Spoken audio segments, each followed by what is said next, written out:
harus diakuin sekarang proteksi investasi asing sangat lemah. Kayak saya kasih contoh, ya kemarin lagi rame lah, ya kan? Yang apa? Yang usaha pertanian itu tuh. Kita bukan kan lu juga sering bahas di YouTube lo kan? Iya. Ya kan? Itu kan juga ada sensitifnya. Kenapa? Ada uang negara di situ. Harus diakuin, memang dunia modern culture-nya uang. Ya kan? Di dunia modern culture-nya uang. Karena apa?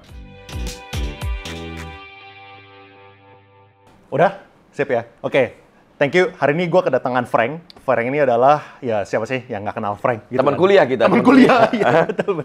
Teman kuliah. Tapi kita hari ini pengen ngebahas tentang sisi hukumnya untuk investor retail dan juga untuk di dunia startup dan juga bakal ke arah yang lain-lain juga gitu. Jadi ini topiknya bakal seru soalnya kita bakal berbeda. Thank you banget bro. Thank you. Hari ini. Ya jadi mungkin gue pengen mulai aja nih. Terutama buat investor retail kan kemarin udah banyak cerita tuh investasi yang akhirnya duitnya hilang lah. Ya kan kita yang ngomongin ada yang paling heboh itu Indosuria atau nggak ada contoh-contoh yang lain sebelumnya. Nah dari segi hukum ya bro ya, kalau misalnya kita sebagai retail investor kita kena masalah seperti itu, pilihan kita tuh apa? Oke. Ini pertanyaan exactly the same sama yang ditanya jurnalis CNBC ke saya 3 minggu lalu. Jadi ada scam baru, ada penipuan baru. Tapi saya nggak usah jelasin penipuannya apa. Intinya kan cuma satu, bagaimana cara recovery-nya, recourse-nya gimana. Begini, kesalahan fatal dalam recovery korban-korban penipuan di Indonesia, masalah itu timbul dari sistem itu sendiri. Kenapa? Di luar negeri, kalau ada apa-apa, culture-nya adalah menggugat perdata. Oke? Contoh, you jual permen ke gua, 100.000 rupiah. Rupanya begitu dicek, ini permen nggak ada 100.000-nya.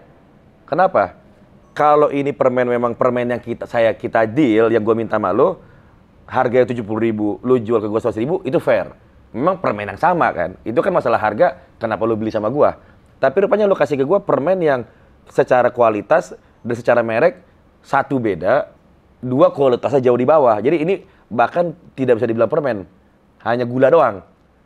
Betul kan? I can sue you, ya kan? For satu bisa aja buat breach of contract, melanggar perjanjian. Kedua melawan hukum. Ini dua hal berbeda. Di luar negeri kayak gitu. Jadi gue somasi lo, I summon you, terus I can sue you kalau if you choose not to settle. Or you're disputing my claim, you komplain terhadap klaim saya, gua gugat lo di pengadilan. Tapi ini bukan laporan polisi ya, menggugat perdata. Ya, I sue you for my loss of my rights. You're not performing to the contract, gue minta duitnya balik. Oke? Kenapa? Di luar negeri itu gugatan perdata, putusannya sangat ditakutin. There is no way you run away from the award unless lu memilih untuk lari dari negara itu.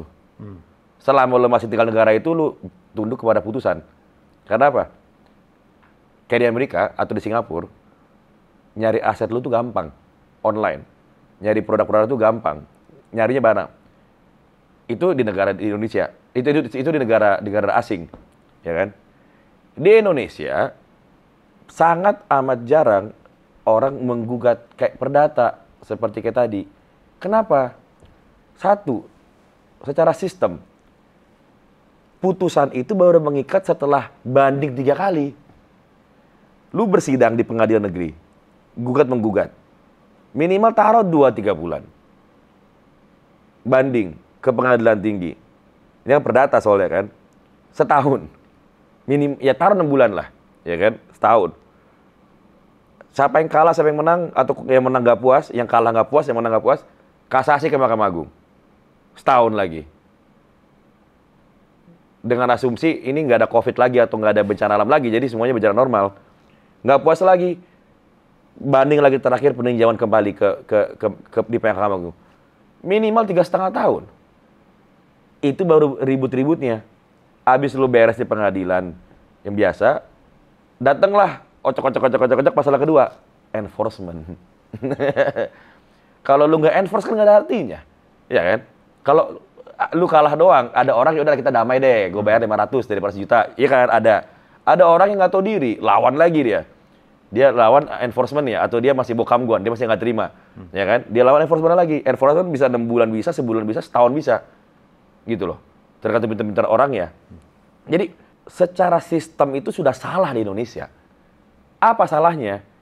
Di Indonesia itu tidak ada yang namanya menghina pengadilan, tidak ada pasal pidana bahwa itu lu melanggar pengadilan kalau tidak melaksanakan perintah pengadilan. Kenapa? Kalau ada melanggar pengadilan itu pidana, melanggar putusan pengadilan pidana, menghina pengadilan karena tidak menjalankan putusan pengadilan. Itu orang nggak mungkin ribut panjang-panjang. Udah daripada gua kalah di ujung, putusan udah bisa lebih gede, gua bayar sekarang. Itu yang terjadi di Singapura. Itu yang terjadi di Amerika dan negara-negara maju lainnya. Jadi kenapa di Indonesia itu orang nggak mau gugat perdata, bayar lawyernya aja udah ntar 3 kali kerugiannya dia habis. Dia hilang duit ditipunya 10 juta, bayar lawyernya 30 juta, ya kan? Karena orang biasa kan tidak bisa menggugat karena nggak punya pengalaman, gitu loh. Di luar negeri, lawyer fee bisa diklaim. Indonesia nggak bisa. Jadi secara sistem tidak favorable, tidak membuat orang jadi pengen gugat. Terus berarti kalau misalnya kayak gitu, yang kemarin-kemarin yang bisa diambil balik sama investornya itu apa gitu? Yang terjadi kemarin itu adalah mereka lapor polisi.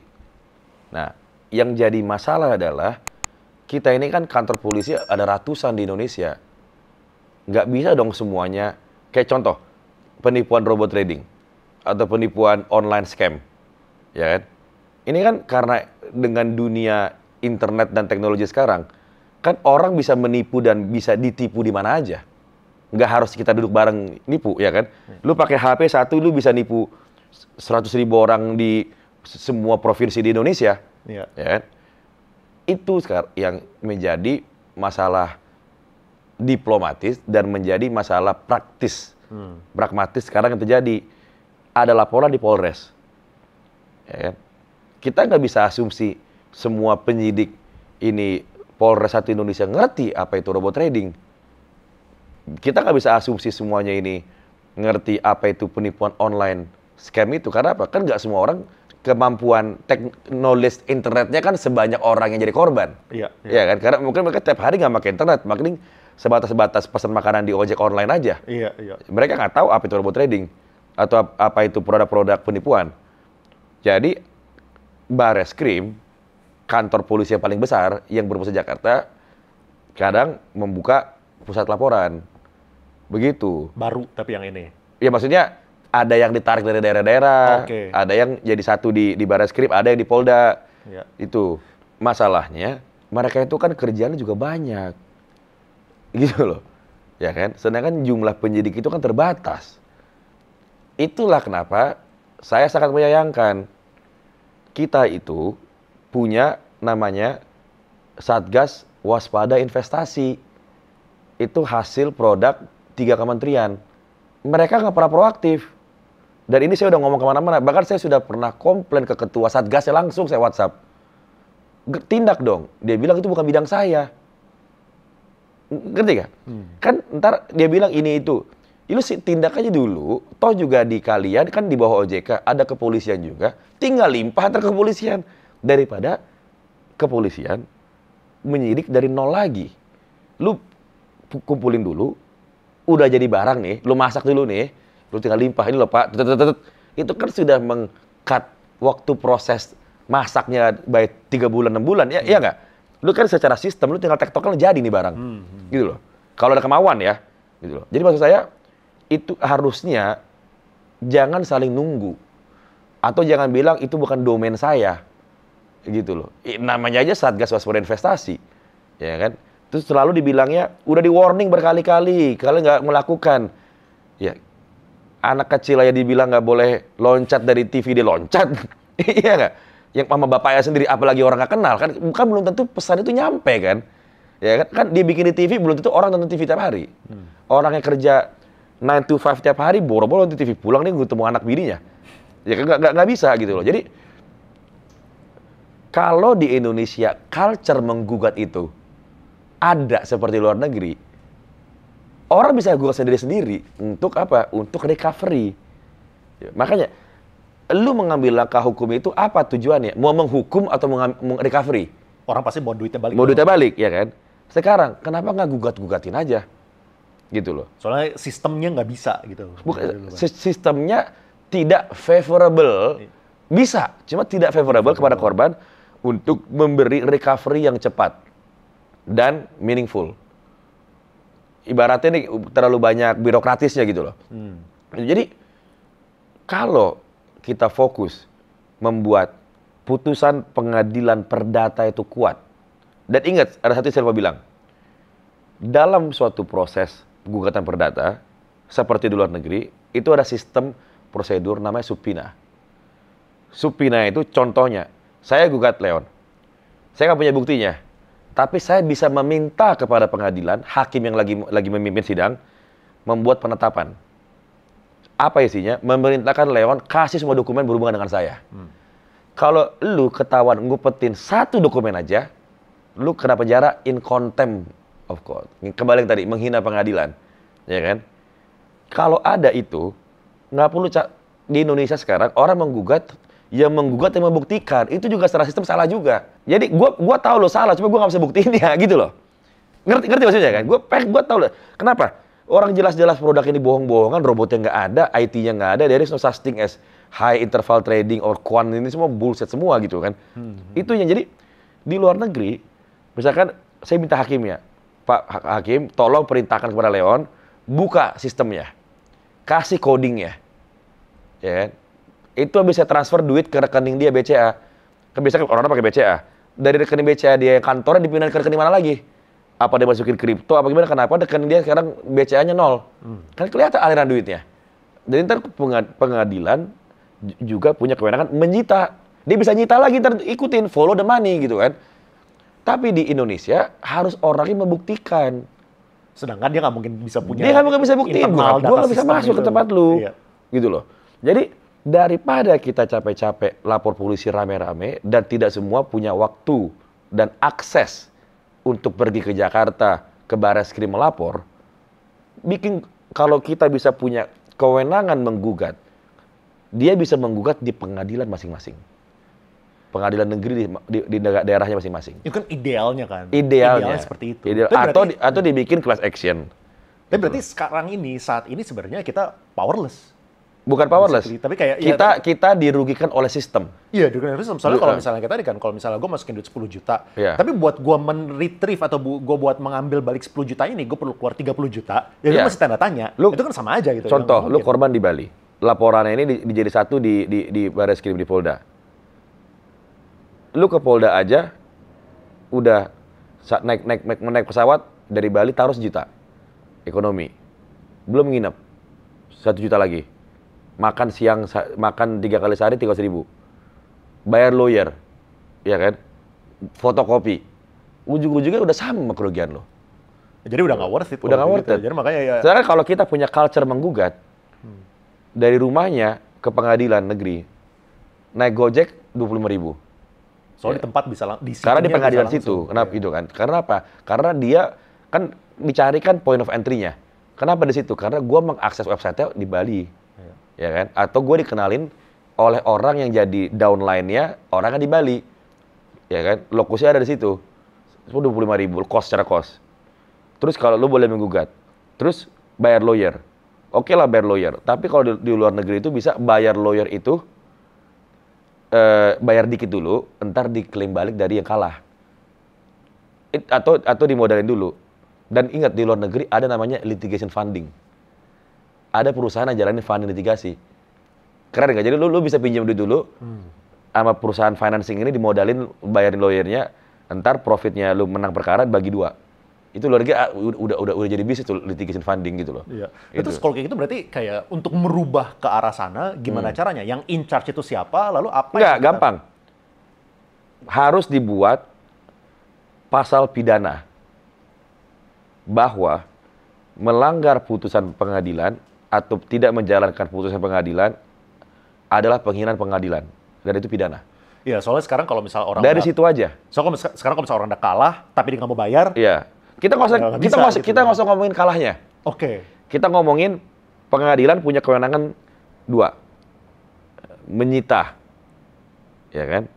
Atau memerintahkan stop. Itu udah disita aja sistemnya atau kantornya atau codingnya. Itu kan dia sudah men-stop untuk menipu orang lain lebih banyak. Iya nggak? Iya nggak? Terus ada perintah kayak di luar negeri. Itu kan di luar negeri kayak injunction. Ya kan dikasih injunction nggak boleh kerja dulu aplikasi lu sampai ada putusan. Kalau sudah diinjang itu aplikasi, kan itu kan dengan putusan pengadilan perdata, perintahnya kan. Itu kalau udah di-injunction, korbannya tambah nggak? Sebelum perkara yang diputus kan aplikasi nggak boleh jalan dulu. Iya. Itu. Dari situ aja itu udah oke gitu loh. Emang kalau misalnya contoh kayak di luar negeri, kayak protection buat customer itu kayak gimana? Enggak, karena di luar negeri itu culture-nya adalah menggugat. Iya. Saya kasih contoh yang kemarin saya kirim. Iya.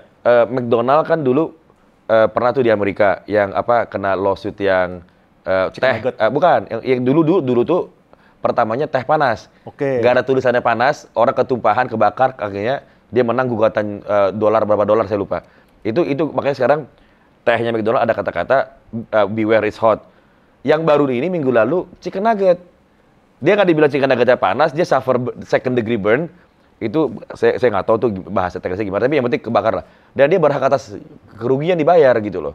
Dengan adanya culture menggugat, otomatis baik pelayanan perusahaan swasta, private, maupun pelayanan publik, pemerintah dan instansi, dengan sendirinya akan improve. Ya kan? Kenapa? Karena daripada gue digugat, daripada gue kena punitive damages yang gede, I rather make sure my employees to work according to SOP gitu loh. Iya. Dan dengan adanya culture menggugat ini, otomatis ada perbaikan SOP. Ya betul. SOP jadi berubah. Apalagi sekarang kalau misalnya public service. Apalagi public service. Nggak bisa lu mau kritik kena UU ITE bro. Jadi lihat nggak yang kejadian di Amerika Black Lives Matter itu?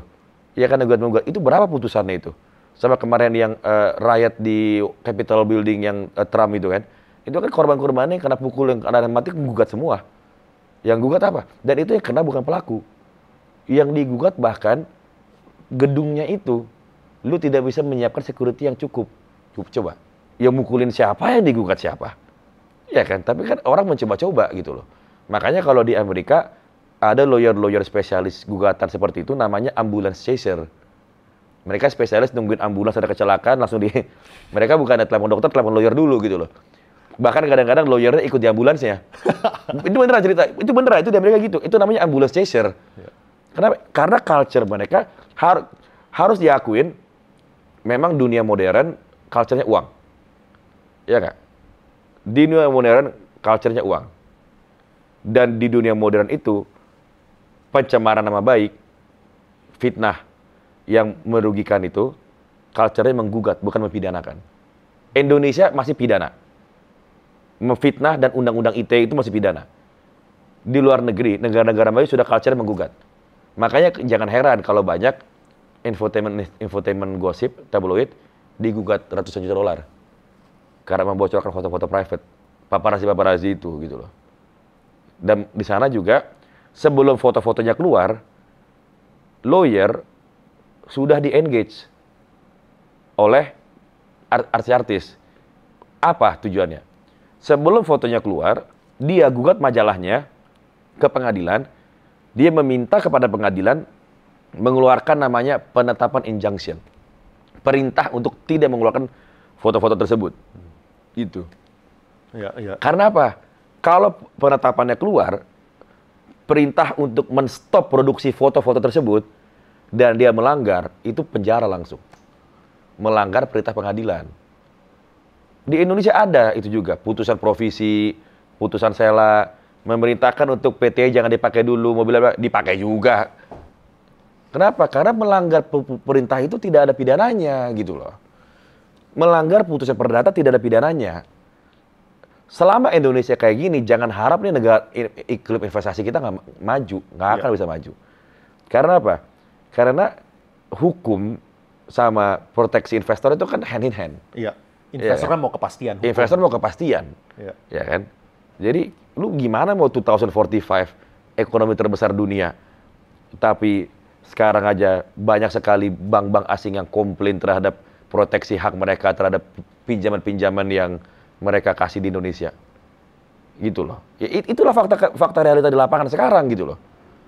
Karena by system putusan perdata tidak ditakutin. Nah terus kan kesannya kan solusinya kan nggak gitu susah sebenarnya kan, kayak low hanging fruit gitu loh. Kayak ya kita tinggal. Mau nggak? Nah itu dia.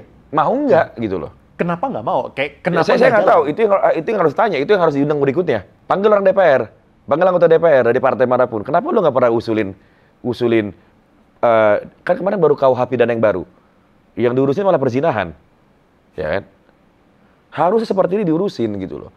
Kita nggak bisa munafik bahwa dengan Indonesia mau maju ke ekonomi terbesar, mau tidak mau secara hukumnya ini peraturan, kita mulai meninggalkan kebudayaan ketimuran dan masuk ke kebarat-baratan. Benar nggak? Yeah. Karena kan kebudayaan kebarat-baratan itu kan lebih ke proteksi human rights, ya kan? Human rights ada apa? Ada proteksi investment, ya kan? Kebarat-baratan itu kan nggak ngurusin urusan private kan, ya kan? Ya bangsa-bangsa lu mau ngapain kayak apa urusan lo gitu loh. Di luar negeri, seperti di Amerika, orang itu takut selingkuh, bukan takut dipidana, takut digugat cerai sama istrinya. Kenapa? Kalau digugat cerai sama istrinya, miskin mereka langsung. Bagi 50-50. Yang udah miskin tambah miskin, yang kaya jadi miskin gitu loh. Enggak, bukan 50, kata siapa bukan 50. Lebih parah. Kenapa memang ya? Karena apa? Ada alimony. Tiap bulannya. Oke, ngerti. Itu. Ya, yang buat child support. Yang buat child support segala macam. Lu nggak bayar, hak melihat anak lu hilang. Orang itu di luar negeri nggak takut dipidana perselingkuhan, perzinahan. Karena pasalnya kagak ada di Amerika itu perzinahan. Adanya apa? Takut digugat. Gitu loh. Orang di luar negeri, orang lu terkenal, bisa nge-tweet, follower banyak, ya kan? Lu punya di Twitter, Instagram, follower banyak. Mereka takut jelek-jelekin orang. Kenapa? Bukan karena takut dipidana, enggak. Mereka takut kalau digugat, akun Instagram bisa disita. Akun Instagram itu bisa disita oleh perintah pengadilan. Satu. Kedua, bisa dikasih namanya perintah injunction. Dilarang untuk ngepost sampai perkara diputus. Mereka nggak boleh ngepost, hilang endorsement. Hilang sponsor. Hilang lu punya konten YouTube, traffic kan, jualan kelas segala macam. Kan kayak gitu loh. Jadi, itulah terjadi di negara-negara maju dan harus kita akuin itu it works. Ya kan? Kalau kita mau maju, ya kenapa kita nggak belajar di negara maju gitu loh. Iya, iya. Hal seperti ini, orang Amerika itu nggak ada culture lapor polisi itu, kalau lapor pidana itu nggak ada. Karena apa? Karena mereka itu culture-nya menggugat perdata. Dan terbukti, negaranya maju. Mungkin yang terjadi sekarang, negara-negara maju banyak yang sedikit keterbelakang karenanya penggunaan narkoba makin tinggi kan, kayak lihat video-video di Instagram tuh di Amerika parah banget. Terus rampok di mana-mana, ekonominya jelek gitu kan. Tapi kan itu mungkin karena ekonomi lagi jelek, tapi kan kita lihat berpuluh tahun negara maju karena hukumnya yang sangat kuat. Iya. Gitu loh. Coba ke Singapura. Lagi tahun baru, lu di Orchard Road berapa sih polisi cuma 1? 2 mentok. Iya kan? Iya. Karena apa? Mereka takut untuk melanggar hukum. Ketakutan hukumnya itu karena mungkin Singapura orangnya takut hukum gitu loh. Iya, iya. Tapi yang intinya itu adalah kita sistemnya tidak membuat culture menggugat yang bagus, jadinya efeknya apa-apa jadi pidana. Ya kan? Pidana, sebentar dulu. Gue belum masuk ke pidana. Kan recovery tadi pertanyaannya. Recovery itu bisa 2. Ingat, mungkin Bro Leon belum paham. Lapor polisi itu, what's next? Habis lapor polisi, perkara itu dilimpah, ditransfer ke kejaksaan. Kejaksaan yang memprosecute di pengadilan. Setelah polisi melimpah ke kejaksaan, polisi kerjanya selesai. Kejaksaan yang mendakwa, dan indict and prosecute, menuntut di kehakiman, di pengadilan. Hakim yang memutus, oke? Nah, duit itu balik kapan? Bisa di polisi, waktu lagi penyidikan, ada namanya restoratif justice, atau kalau orang yang bebal, orang yang ngebalikin, bisa antar di pengadilan, jadi putusan pengadilan. Jadi Kenapa saya bilang kalau memang lu nggak mau lapor, mendingan lapor? Karena di laporan itu nama-nama yang masuk jadi korban, jadi putusan yang berhak atas pengembalian. Jadi jangan tidak lapor gitu loh. Karena memang nggak ada Kalau pilihan. lapor, artinya lu nggak dapat bagian lu. Nggak dapat gitu. bagian lo, berapapun itu. Karena nama lo kan masuk, jadi terima pembayaran gitu loh. Tapi kalau Gitu. misalnya dari yang kemarin, tahu nggak sih kayak angkanya berapa sih yang dikembalikan atau sampai Harus sekarang harus masih harus nggak baca putusannya. tahu? Oh, belum sampai situ. Harus baca putusannya gitu loh. Kayak terakhir saya dengar Indosuria putusan pengadilan negeri dibatalkan. Ya kan? Sekarang saya lupa banding apa Mahkamah Agung ya. Pokoknya putusannya jadi 18 tahun lah. Tapi di sini ada banyak orang miskonsepsi nih. Dia putusan dihukum 18 tahun, ada dendanya 15M atau 18M. Dikira orang denda itu pengembalian, salah. Denda itu karena pasal, aplikasi pasal. Uang yang dikembalikan berapa, saya harus baca putusan. Kan putusannya nggak ada di iklan-iklan itu, bukan iklan, di postingan-postingan. Misalkan nggak ada, saya kan harus baca dulu putusan, saya belum dapat salinannya gitu loh. Jadi saya itu belum tahu, karena itu pengembalian uang berapa itu tidak ada di putusan pidana. Di halaman akhirnya tidak ada, adanya di putusan pidana di tengah-tengahnya. Dikembalikan ke ini gitu loh. Jadi maksudnya ini harus dibaca putusannya gitu loh. Kadang wartawan itu hanya mengutip dihukumnya berapa, dendanya berapa. Itu harus baca putusannya beda-beda gitu loh. Oke.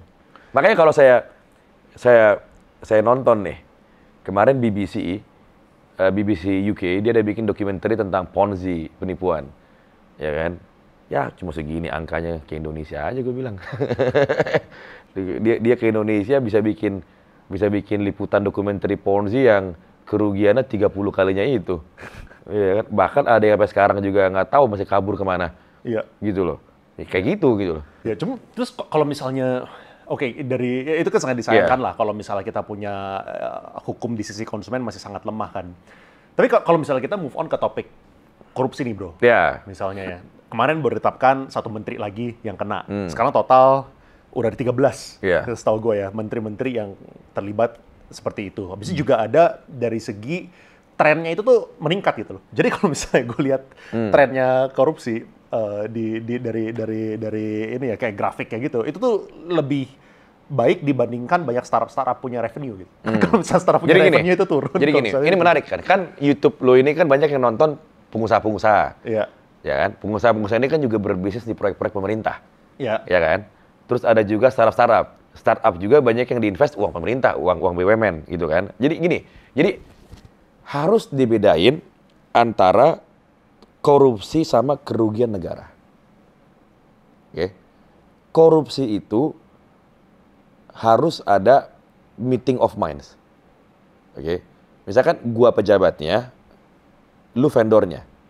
Gua misalkan pejabat perusahaan pembangunan infrastruktur, ya kan? Atau properti deh, lu kan ahli properti. Gua misalkan proyek perumahan, lu vendornya. Kita kong kali kong nih. Iya. Bro, semen berapa sekarang? Lu vendornya aja 100.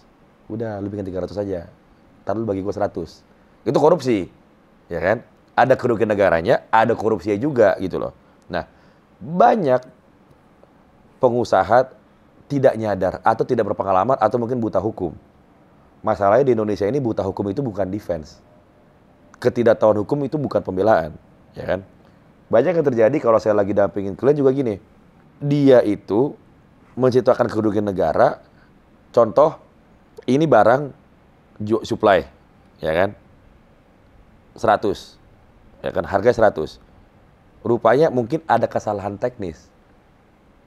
Waktu dia supply bikin jembatan, karyawannya kayaknya main. Atau mungkin karyawannya adukan semennya itu nggak bener bikinnya atau lagi cerai sama istri atau gimana lah. Intinya lagi nggak bener, ya kan? Yang harusnya 100 ini kandungan X percentage, dia masukin X minus 30. Ya kan? Tiba-tiba ada pemeriksaan BPKP. Atau worst case skenario yang sering terjadi, jembatannya ambruk. Dilihatlah ininya, rupanya semennya X kurang 30.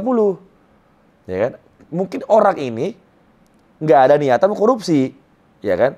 Tetapi kerugian negara sudah terjadi. Gua bayar 100, lu kok nggak supply X? Lu supply-nya X kurang 30, lu membuat negara rugi, lu harusnya jualnya 60 gitu loh. Tapi kan kontaknya itu kerugian lu 40 itu. Tetapi lu sebagai vendor nggak ada nyogok orang pemilik proyeknya, sogok karena tidak ada, kong kali kongnya nggak ada, gratifikasi nggak ada, murni lu bisnis murni. Emang lu menang karena lu waktu itu vendor paling murah. Iya. Ya kan, mungkin kan itu juga saya kurang setuju kalau selama ini yang dipilih vendor paling murah. Kenapa? Karena belum tentu lebih bagus. Lebih bagus ya kan sudah price made value kan. Itu semua orang nggak tahu gitu kan. Itu. Jadi lu sudah menciptakan kerugian negara. Kenapa? Proyeknya gagal, hancur, terbukti dengan hasil penemuan kejaksaan atau polisi atau internal investigation, semen yang lu harus secara kontrak dibayar 100 juta, kualitasnya X. Rupanya lu supply gua X kurang 30. Itu kerugian negara. Jadi banyak orang tuh sering ke kantor gua gini. Gua nyogok, gua nggak ada bagi-bagi duit. Jadi gua aman. Gua aman. Tapi dia nggak tahu bahwa kerugian negara itu juga menciptakan state losses. Gitu loh. Jadi nggak bisa dikit-dikit korupsi enggak. Ada state losses gitu loh. Baik dilakukan secara intensional atau tidak intensional gitu loh. Itulah tugas penyidikan untuk menemukan tersebut. Gitu.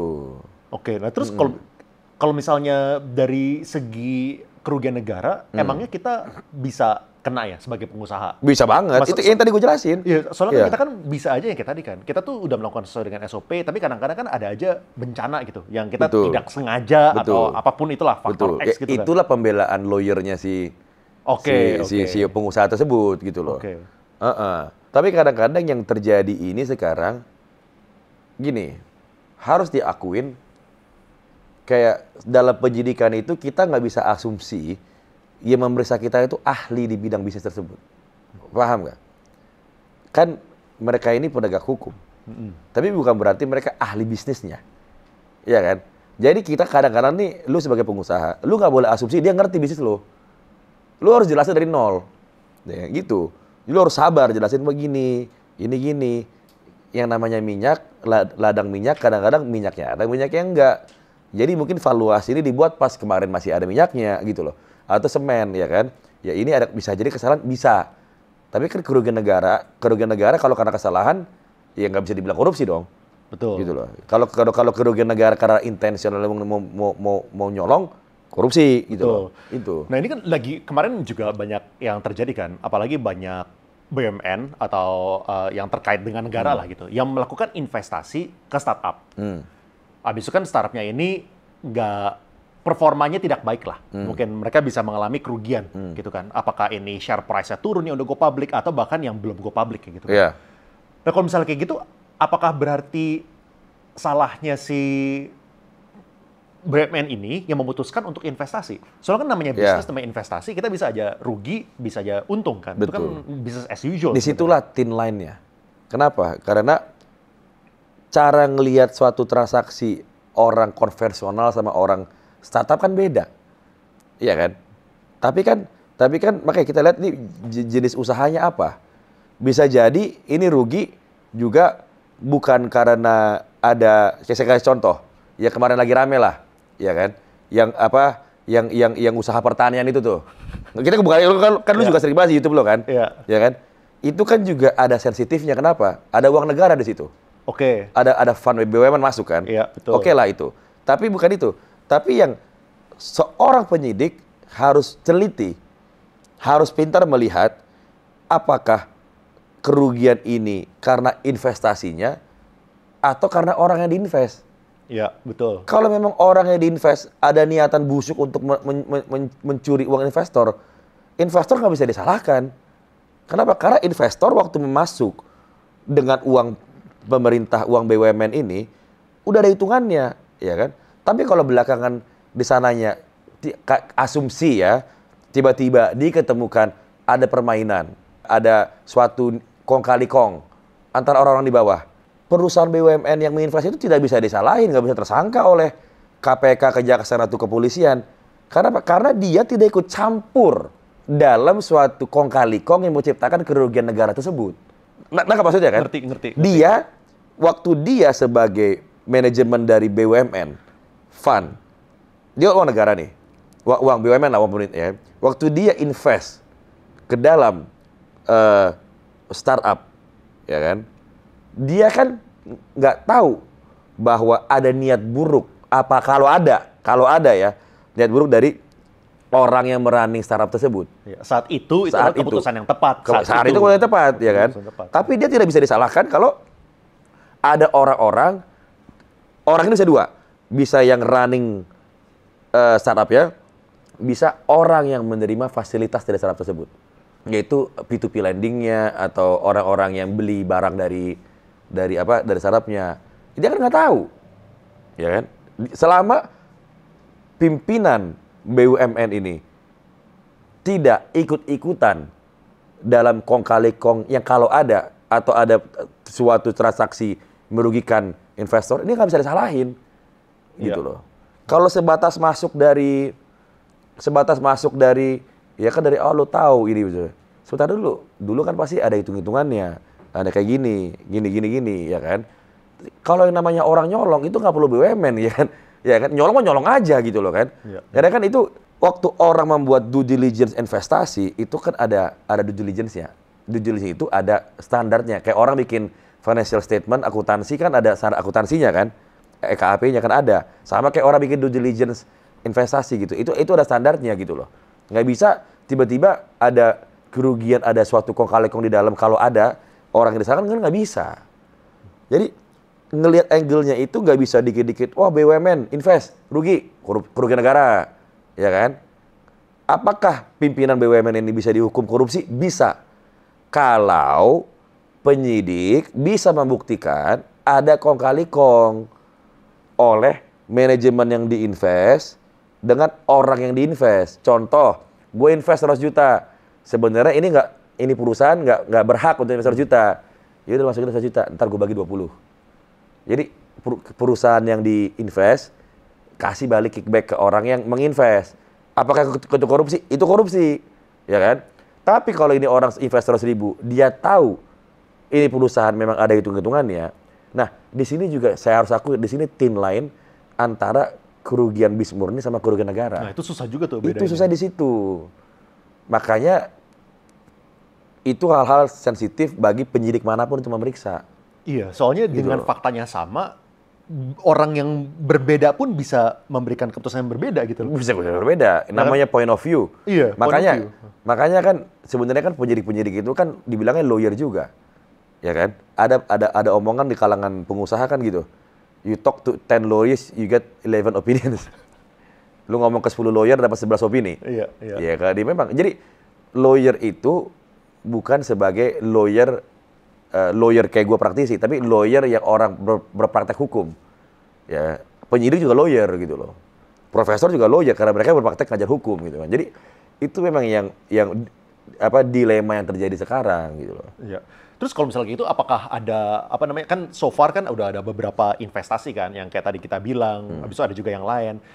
Apakah so far kayak sampai ini tuh ya sebenarnya bukan salahnya dari BUMN kok. BUMN saat itu emang udah memutuskan adalah keputusan terbaik lah saat mereka investasi. Ya tapi ya emang wah ini rugi, ya itu bisa saja gitu. Betul. Masalah. Saat ini seperti itu berarti ya. Berarti mereka tidak disalahkan. Ya, tugas penyidiknya pun harus membuat hitung-hitungan yang cermat, analisis cermat.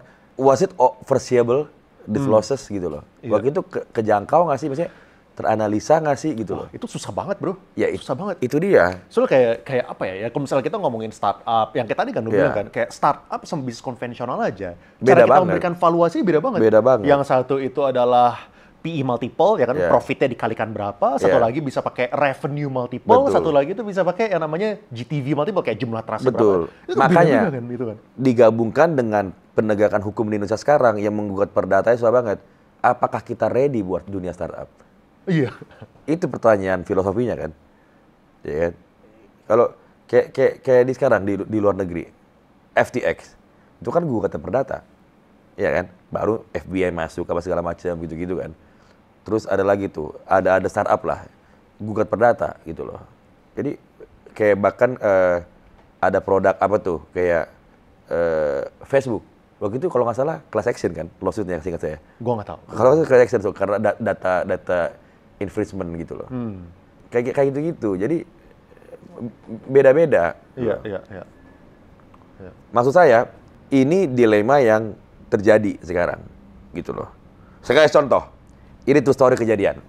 Saya sebut aja nama mereknya. Dulu ada Indosat, ya. Indosat menang tender sinyal apa saya lupa. Menang sinyal Indosat. Oke. Kebetulan dulu di rute teman saya sekarang nih, saya kenal. Indosat menang tender. Berarti kan Indosat yang berhak mengoperasikan sinyal tersebut. Saya lupa 3Z atau apa gitu. Indosat bikin kerjasama dengan subsidiarinya. Perusahaan lain yang di bawah Indosat, namanya IM2. Indosat IM2. Ini baru kepikiran tadi nih. Dia yang jalanin sinyal ini. Tahu nggak ini berdua di waktu itu kena korupsi, tersangka. Gara-gara? Gara-gara dibilang yang tender Indosat, kenapa yang jalanin yang ini?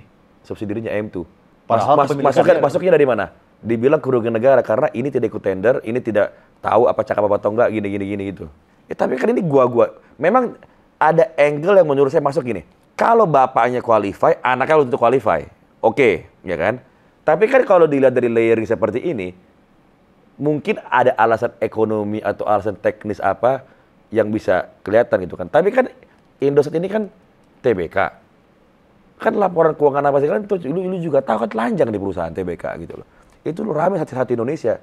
Akhirnya perkaranya karena saking viralnya, dulu belum ada sosmed loh. Jadi lu harus zaman dulu berarti ada. Enggak, 2005 atau 2010 saya lupa. Lu bayangin nggak di bawah 2012 memviralkan sebuah perkara itu susahnya kayak apa dulu? Itu dulu sampai asosiasi pengusaha teknologi Kominfo atau telepon dulu sampai bersatu bikin statement ini kriminalisasi dulu. Apa saya ada kok di bawah itu. Kayak gitu. Itu kan dilematis kan? Dari sisi pelanggar SOP salah. Saya akuin bahwa Indosat yang menang tender sinyal, kenapa IM2 yang menjalankan sinyalnya? Secara SOP salah. Tapi apakah itu korupsi? Ya kan? Kan ini yang berhak, ini menang. Selama dia bisa make sure IM2 jalanin, nggak salah gitu loh. Ya. Itu studi kasus seperti itu. Masalahnya, keseringan di kita itu apa-apa kesalahan prosedur. Iya. Gitu loh. Ya. Dan Indonesia juga ya kayak gitu. Kalau misalnya tadi ngomongin di Amerika itu ada habit untuk menggugat. Kalau misalnya di kita nggak bisa, mungkin belum ada habitnya gara-gara sistem juga belum mendukung. Tapi ya yang kita harus lakukan adalah no viral, no justice gitu saat ini. Tapi juga memang banyak yang viral belum tentu benar juga, gitu kan. Tapi kan ini yang orang suka salah. Perkara-perkara yang simple, pidana-pidana umum, gampang viralnya. Perkara kayak tadi gimana mau viralin? Orang nggak ngerti. Iya. Lu harus duduk baca 20 menit setengah aja baru ngerti itu apa. Iya. Kan nggak semua bisa diviralin. Iya, betul. Terus perkara-perkara bisnis. Asing lawan Indonesia. Orang kaya. Orang Indonesia malas bacanya. Lu udah kaya urusan lu. Nggak semua bisa diviralin gitu loh. Jadi nggak, no viral no justice itu lebih ke urusan perkara-perkara pidana. Yang gampang dimengerti. Gampang. Pidana umum. Iya. Tapi kalau udah pidana lingkungan, pidana ekonomi khusus, nggak bisa. Itu nggak, orang bacanya aja udah malas kalau udah lebih dari 5 kalimat. Belum lagi perkara perdata, ya kan? Perkara perdata kan kewenangan hakim tidak bisa diganggu gugat. Mungkin bisa dibatalkan di atas atau diubah, tapi yang udah jadi putusan terjadilah. Ya makanya ya balik lagi ke tadi, soalnya kalau misalnya nggak ada kepastian hukum ini ya investor jadi yang asing ya, yang mau investasi gimana? Asing. Gitu. Betul. Jadi ya kayak kembali lagi kayak tadi kan pembicara tadi kan reksadana tuh yang tadi kan. Saya pernah handle perkara reksadana begini. Ada BUMN, Jiwasraya lah kita sebutnya Jiwasraya. Jiwasraya invest di pasar modal lewat reksadana. Ya kan? Reksadananya yang jual adalah aset manajemen. Perusahaan aset manajemen. Tiba-tiba aset manajemen itu semua jadi terdakwa di perkara Jiwasraya. Tapi kan publik udah keburu benci. Lu perusahaan-perusahaan kaya, perusahaan-perusahaan gede, lu makanin uang polis asuransi orang Jiwasraya. Tapi kan belum tentu benar nih, belum tentu salah nih orang. Yang ada 13. Yang ada sekitar 12, 15, 13 lah, taruh 13, ya itu. Iya. Saya kasih contoh. Lu Jiwasrayanya, ya kan? Lu Jiwasrayanya. Gua sebagai emiten, TBK, Jiwasraya invest di emiten lewat reksadana. Reksadananya yang jual adalah aset manajemen. Kalian mungkin, gua sama lu mungkin kong kali kong nih. Iya. Gua beli saham TBK lu. Lu beli dulu 100, entar lu jual di 500, gua beli pakai duit Jiwasraya, gua cuci. Entar lu kickback, lu kasih gua bagi berapa? Gitu kan. Ya. Itu contoh perkaranya ya. Itu korupsi yang terjadi mungkin. Jadi ada bagi-bagi di belakang gitu kan. ini kan orang yang jualan reksadananya, aset manajemennya, gue kan nggak tahu apa-apa loh di atas pada deal-dealan. Ibaratnya, gue sama lo janjian jual beli ganja. Caranya apa? Gue punya restoran ayam goreng. Lu beli ke aplikasi gue, ayam goreng 1 paket, pakai nasi, paket hemat nih. Gue selipin ganja di situ. Sekarang driver ojek online-nya sama ojek online-nya tersangka. Korporasi dan ini tersangka kurir narkoba. Mana gue tahu ini narkoba? Gue kan taunya kirim ayam. Iya. Sama kayak yang tadi, Jiwasraya. Aset manajemennya, mana dia tahu itu orang-orang di atas pada kong kali kong. Kan taunya ini saham tiap hari tradable di TDK, di TBK, di IDX. Gua sebagai aset manajemen boleh menjual saham-saham tersebut di produk reksadana gua. Tiap tahun OJK audit, gua bayar fee, desain semuanya bersih. Gua salahnya apa? Dihukum terdakwa korporasi denda miliaran. Jadi nggak harus masuk lebih dalam lagi. Apakah reksadana tersebut ikutan nggak kong kali kong dengan orang-orang ini waktu awal main-main duit gitu loh. Jadi nggak bisa dikit-dikit hanya karena duit itu lewat dibilangnya korupsi, kerugian negara gitu loh. Iya. Di situ. Iya. Terus emangnya kalau misalnya sekarang ya, dengan lu sebagai orang dalam dan praktisi lah gitu yang di bidang hukum ya, lu lihat tren hukum kita itu kayak gimana sih? Gitu. Soalnya kan harus diakuin sekarang proteksi investasi asing sangat lemah. Saya banyak pegang bank-bank asing dan itu komplain. Dan saya juga dengar dari lawyer-lawyer lain juga komplain. Kayaknya sekarang ini apalagi di putusan-putusan perkara ya, banyak yang ngaco. Gitu. Dan secara sistem perkara-perkara itu putusan nggak bisa diganggu gugat. Dibanding kasasi bisa. Gitu. Tapi ya sekarang ini culture-nya sedikit mengecewakan. Bukan sedikit mengecewakan. Culture-nya mengecewakan. Tapi ini mengecewakan kayak gimana nih? Maksudnya mengecewakan misalnya dulu ya, misalnya kalau kita ngomongin 10 tahun lalu, kita tuh misalnya mulai dari 2 dari 10 gitu.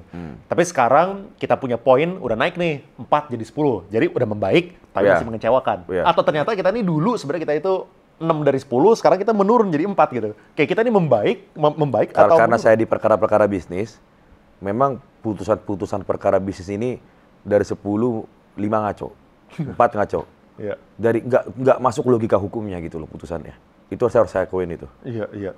Itu memang nggak tahu kenapa. Maksudnya karena saya mikir waktu saya baca ini orang yang bikin putusan ini nggak tahu apa ya, orang-orang lain yang ahli-ahli hukum baca ketawa kali bacanya gitu loh. Itu kadang-kadang nggak ngerti saya, nggak ada logikanya gitu loh hukumnya itu. Padahal hukum itu kan logika. Hukum itu kan 1 tambah 1 2 gitu loh. Ini bisa 1 tambah 1 1,5 atau 2,750 gitu loh.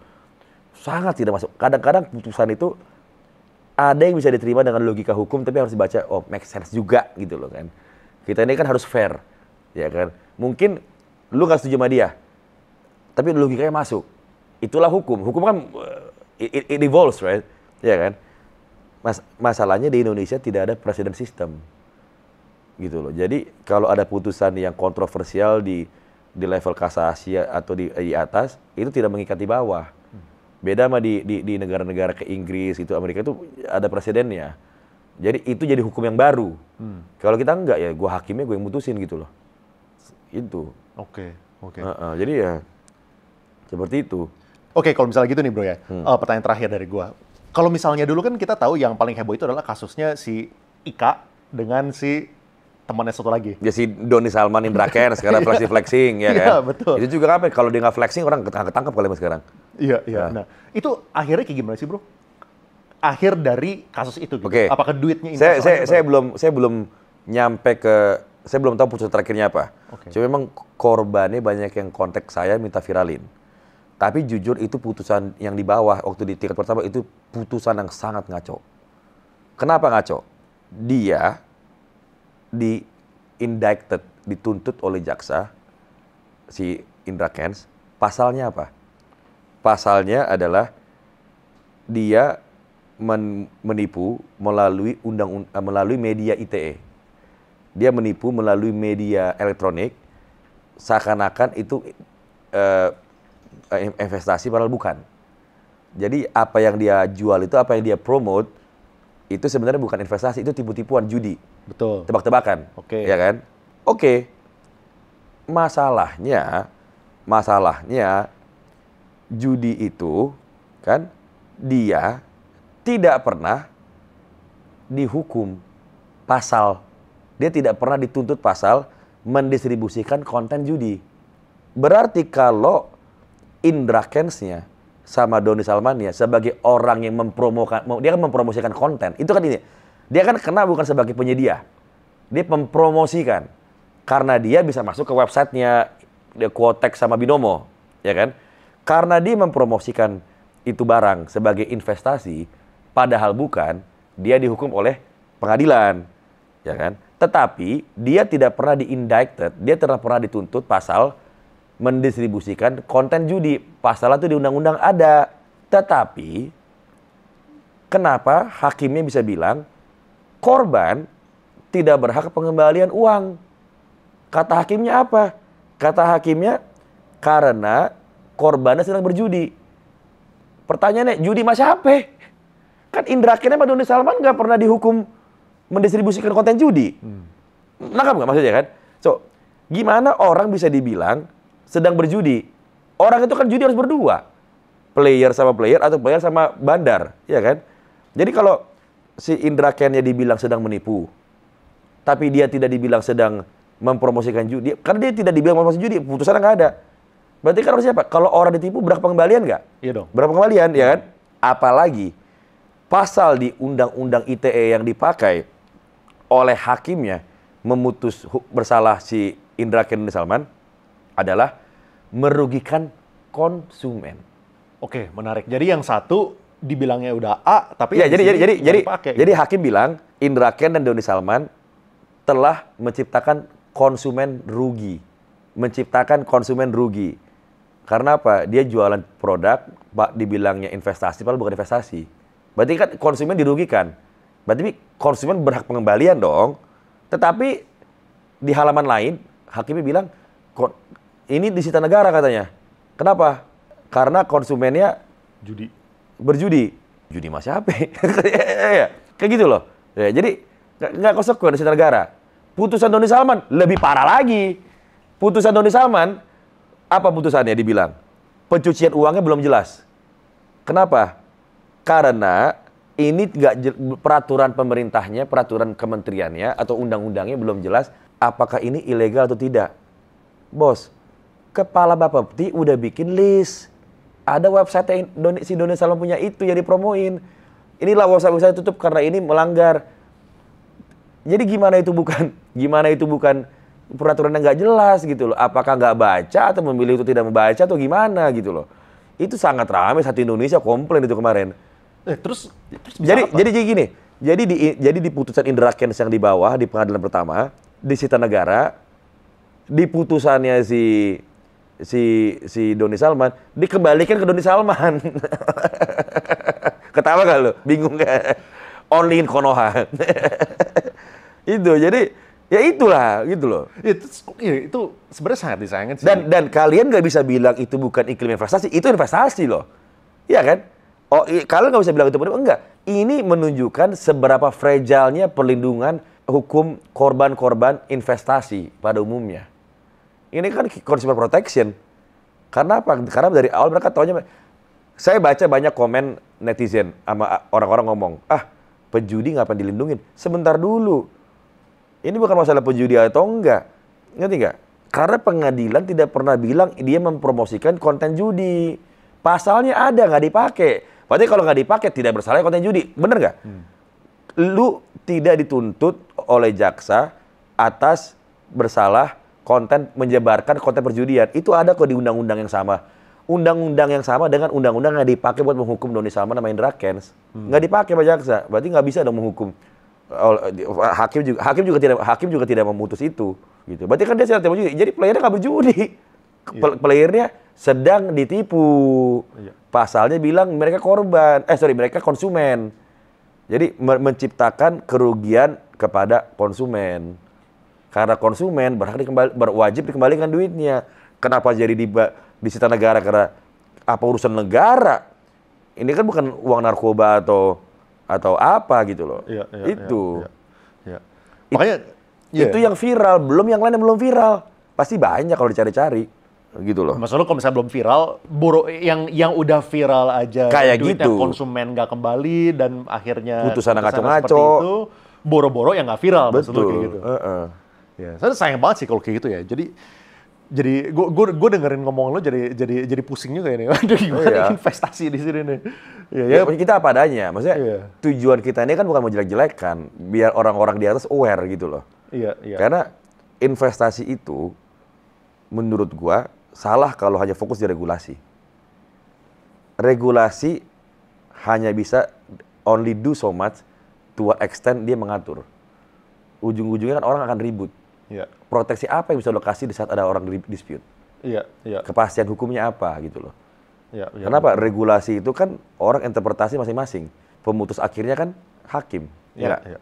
Betul. Ya, makanya ya paling kalau gitu kesimpulannya apa? Kesimpulannya ya diversifikasi, hati-hati, tahu kenalin background si apa namanya manajer investasi atau konsumen harus get a good lawyer.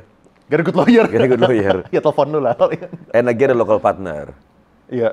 Kesalahan terbesar kadang-kadang saya lihat tuh kayak banyak orang asing tuh masuk sendiri. Dia masuk ke dunia baru sendiri, itu salah. Saya juga sering di kantor, orang asing ditipu ratusan juta dolar sama partner lokalnya itu karena nggak punya local partner gitu loh. Iya.